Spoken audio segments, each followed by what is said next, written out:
prometido es deuda. Aquí tenemos el presidente de Alianza País, el doctor Guillermo Moreno, está con nosotros en este programa Despierta RD. Bienvenido, doctor.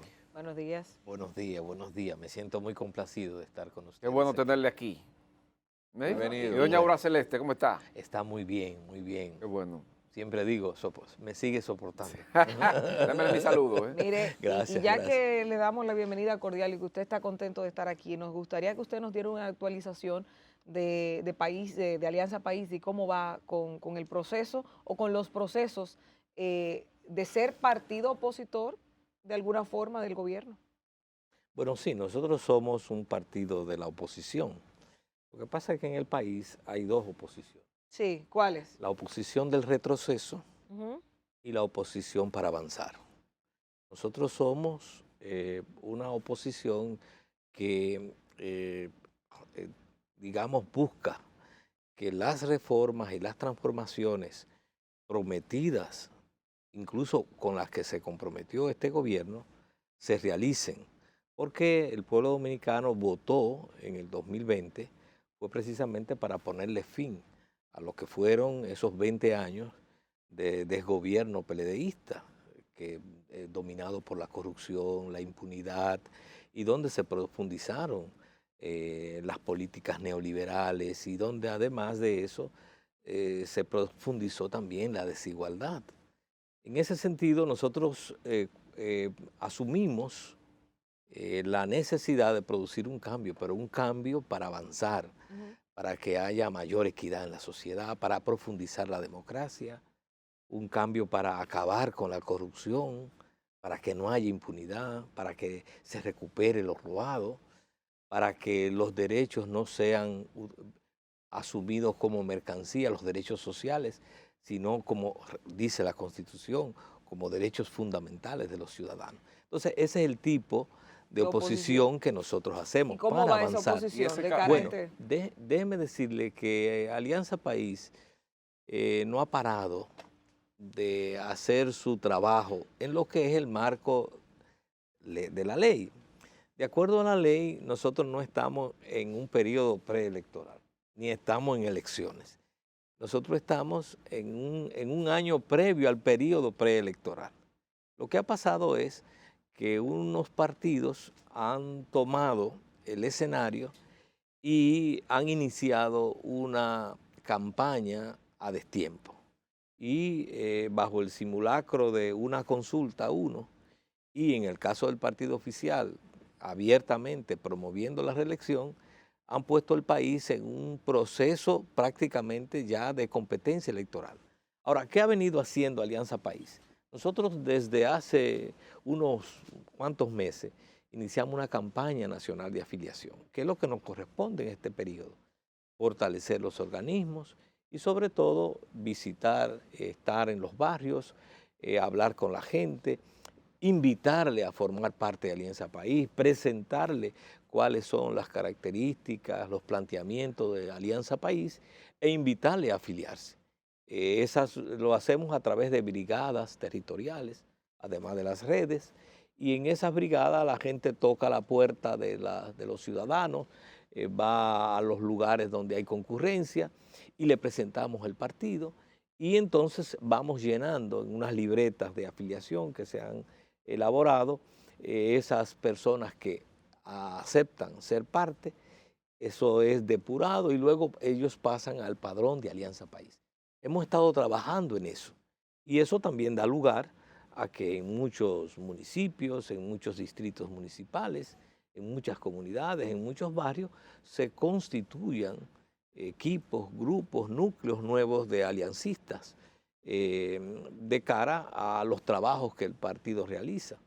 Nosotros como partido no nos limitamos solo al proceso electoral. Creemos mucho en la necesidad de que los partidos contribuyan a elevar el nivel de conciencia de la gente, de conciencia política. Y elevar la conciencia política no es otra cosa, para decirlo en pocas palabras, que la gente descubra las causas reales de los problemas que nos afectan. Y al descubrir las causas, que la gente, que el ciudadano sea parte de la solución.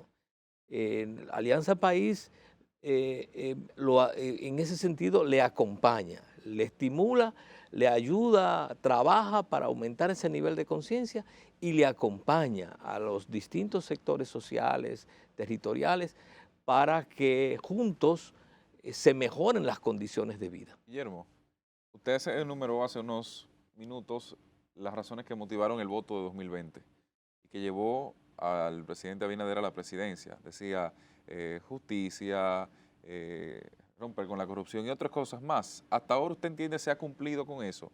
¿El gobierno ha satisfecho la necesidad de la gente? Creo que este gobierno expresa de las expectativas que creo. Digamos que ese es parte del fardo negativo que el gobierno... Expresa de las expectativas. Sí, de las expectativas que más creo. Que lo que se ha hecho. Sí, claro que sí. Fíjese, la ciudadanía no solamente quería salir del PLD, como efectivamente queríamos todos, la población de manera mayoritaria quería salir de ese partido por las características de esos gobiernos. Pero tanto el actual presidente en una campaña que ustedes recordarán que duró 10 años, porque el proyecto presidencial de Luis Abinader empezó en el 2010 y luego tuvo un momento... 2010 cuando lanza su candidatura primero y luego entonces va acompañando a Hipólito Mejía en las elecciones Él fue del vice en el 12. Exactamente. Y luego en el 16 fue ya candidato presidencial y luego en el 20 gana. En ese trayecto, el proyecto del actual presidente se identificó, se identificó con una serie de demandas y creó las expectativas de solución. Una de ellas es, por ejemplo, el tema de la corrupción y de la impunidad. ¿Ha cumplido ahí? No ha cumplido. No ha cumplido, porque la lucha contra la corrupción no es solamente la que se dio en el entorno del expresidente Danilo Medina, que muy bien que se investigue y muy bien que se haya profundizado. Aquí tenemos 5 gobiernos del PLD, 5 periodos del PLD, en los cuales la corrupción y los expedientes de corrupción están todos varados en el PETCA. Y eso solamente se ha tocado la corrupción del entorno del expresidente. Y los otros gobiernos no se han hecho investigación. Entonces, la sociedad votó por una lucha integral contra la corrupción. Y no puede haber vacas sagradas en la lucha contra la corrupción, porque entonces la lucha se ve sesgada, se ve direccionalizada hacia un objetivo Don Guillermo, específico. hay una especie de paña boba ahora con el tema de la corrupción, porque no se interroga a nadie, esto está como frisado. A eso es que me refiero, es decir, yo pienso que el presidente... bajo la excusa de la independencia del Ministerio Público. La excusa, sí. Ha declinado definir con claridad una política pública de lucha contra la corrupción y la impunidad. Porque son cosas diferentes. Claro. Yo soy totalmente partidario de que el Ministerio Público, en el ejercicio de sus funciones, en lo que son sus atribuciones de investigación y persecución del delito, del crimen, tiene que tener total independencia. No puede recibir órdenes, acusa a este y no acusa al otro. En eso estamos totalmente de acuerdo, porque el Ministerio Público tiene unas funciones, unas atribuciones propias en la investigación y en la persecución. Ahora bien, eso es una cosa. Y otro es que desde el Ejecutivo, desde el gobierno, así como hay una política pública en materia de salud, y eso no convierte al presidente de la República en que vaya a decir, usted está enfermo de tal enfermedad o otro. No, eso es del ministerio, la ejecución de la política. Cuando nosotros buscamos cuál es la política pública de persecución de la corrupción, de enfrentar la impunidad, se ha reducido a que dejamos al Ministerio Público independiente. No. ¿Tiene que actuar el Ejecutivo? Hay que definir unas líneas gruesas de persecución de ¿Y la eso corrupción. no sería Tanto, injerencia? no, en no, ese porque no es Ministerio Público injerencia. No es Independiente? señalar No, el nombre, no, sino la forma. Claro, y además los los procedimientos. objetivos. Y los objetivos. Es decir, por ejemplo, vamos a ver, los actos de corrupción de este gobierno, Ujú. ¿en qué se han quedado? En cancelaciones. Solo hay uno procesado. Entonces, cuando hablamos de una lucha integral contra la corrupción implica, no. Aquí el que comete actos de corrupción, el que se apropia de lo que no le corresponde, tiene que ser investigado y tiene ¿Hay que indicios ser de corrupción en este llevado. gobierno, Bueno, Guillermo? usted ha visto que hay varios casos en los cuales se han evidenciado o se han denunciado actos de corrupción y digamos que debemos celebrar que efectivamente en muchos de esos casos los funcionarios han sido destituidos como una primera señal. Pero no Pero procesados. eso no es suficiente. Y el caso de qué pasa desde antaño, antes de ser este gobierno quien dirige el país, se preparan unos expedientes gruesos, se dice que se tiene todo, pasan el tiempo y se queda sin ninguna justicia o ninguna sentencia, porque se desvanece, perece, no tiene la fuerza que se supone el Ministerio Público dice que lo tienen completamente blindado, que no hay forma de salirse. Lo dijeron con Odebrecht, lo han dicho con otros casos, y al final lo que vemos es nada. ¿Qué es lo que pasa ahí, Guillermo? Bueno, en alguna forma debo decir que la investigación de la corrupción no es simple, porque no puedo decir una cosa por otra. Ujú. Y sobre todo en entramados complejos, porque como ustedes entenderán, los corruptos no son estúpidos y tienen buenos asesores y tienen muchos mecanismos para simular la corrupción y para taparla y para buscar testaferros. Y descubrir todo esto, armar un expediente es un proceso complejo, normalmente, sobre todo en los volúmenes en los que en que se han involucrado.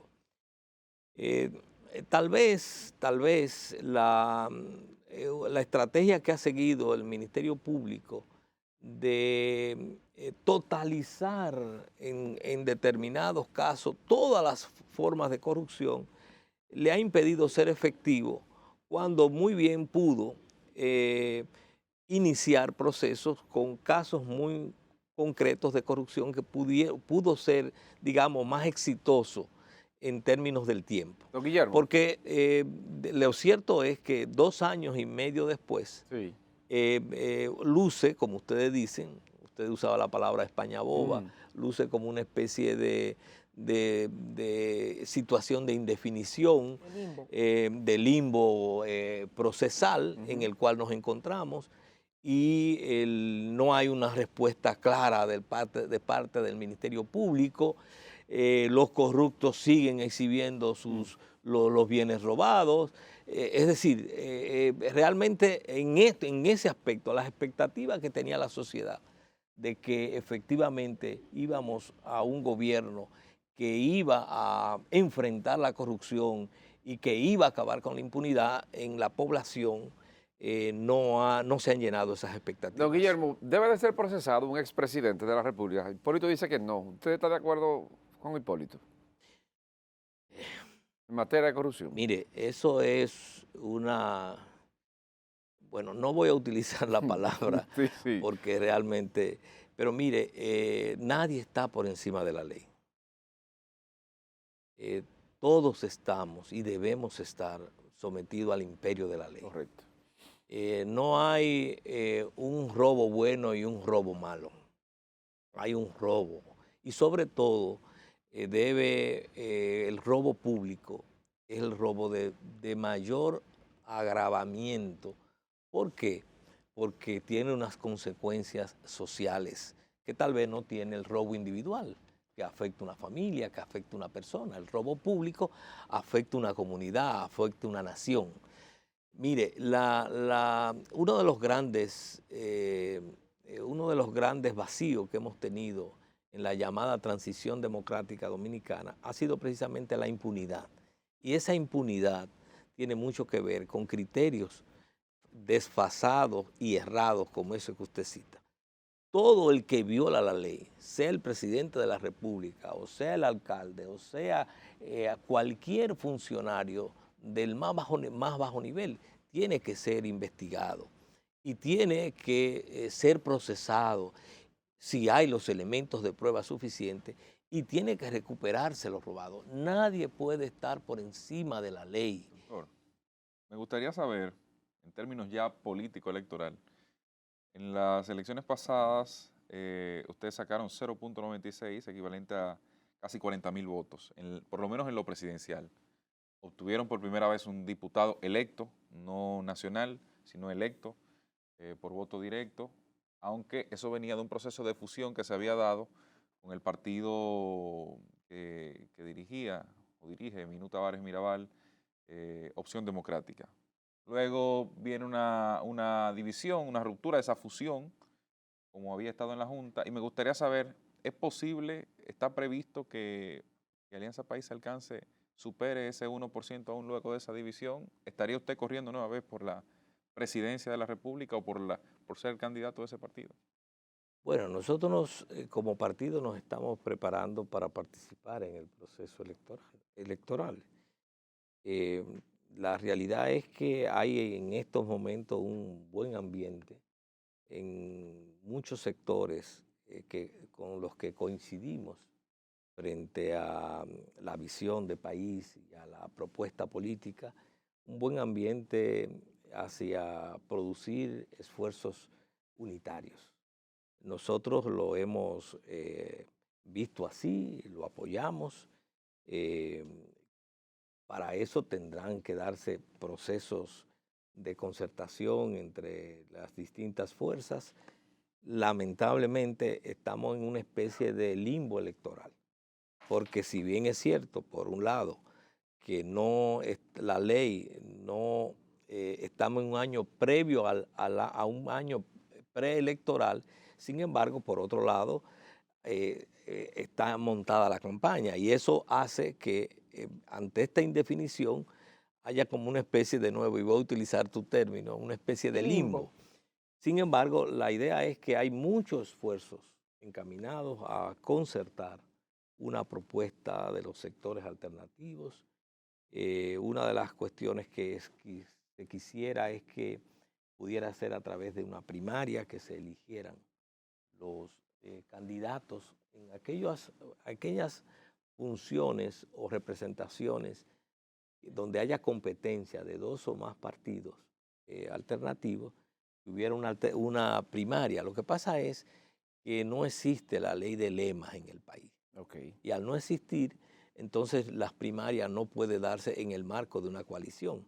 Pero hay un ambiente positivo y nosotros creemos que es lo correcto, que los sectores alternativos podamos tener una propuesta política propia, con identidad propia, con programa propio, con discurso propio, que nos permita afirmarnos en el espacio político como uno de los sectores representativos del escenario político dominicano. Gracias por estar con nosotros en este lunes. Gracias a ustedes por invitarme.